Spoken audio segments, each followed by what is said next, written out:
The Curtain Hijab was the name of the most popular brothel in Jahilia.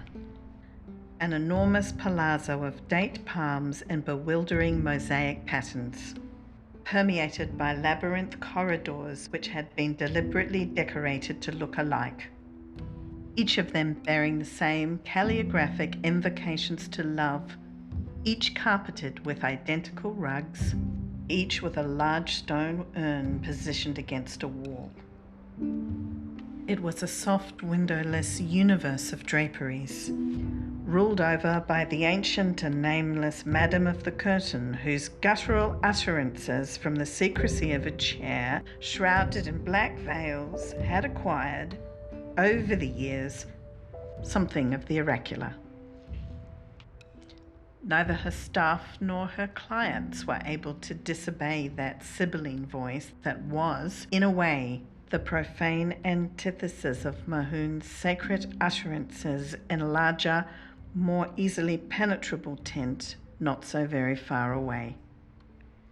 So that when the raddled poet Baal prostrated himself before her and begged for help, her decision to hide him and save his life was accepted without question.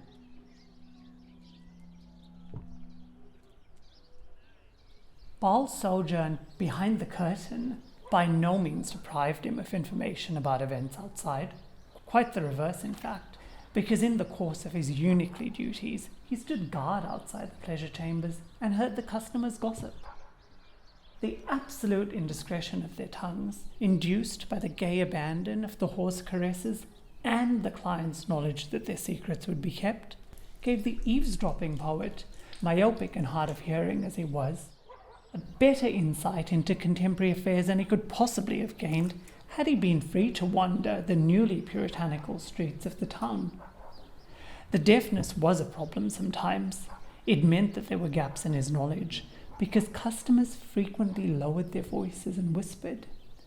But this reduced the prurient element in his listenings in, since he was unable to hear the murmuring that accompanied fornication, except, of course, at such moments in which clients or feigning workers raised their voices in cries of real or synthetic joy.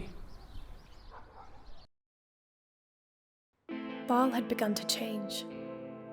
The news of the destruction of the great temple of Alat at Taif, which came to his ears punctuated by the grunts of the covert pig-sticker Ibrahim, had plunged him into a deep sadness. Because even in the high days of his young cynicism, his love for the goddess had been genuine, perhaps his only genuine emotion. And her fall revealed to him the hollowness of a life in which the only true love had been felt as for a lump of stone that couldn't fight back. When the first sharp edge of grief had been dulled, Baal became convinced that Alat's fall meant that his own end was not far away. He lost that strange sense of safety that life at the curtain had briefly inspired in him, but the returning knowledge of his impermanence, of certain discovery followed by equally certain death, did not, interestingly enough, make him afraid. After a lifetime of dedicated cowardice, he found, to his great surprise, that the effect of the approach of death did enable him to taste the sweetness of life. And he wondered at the paradox of having his eyes open to such a truth in that house of costly lies.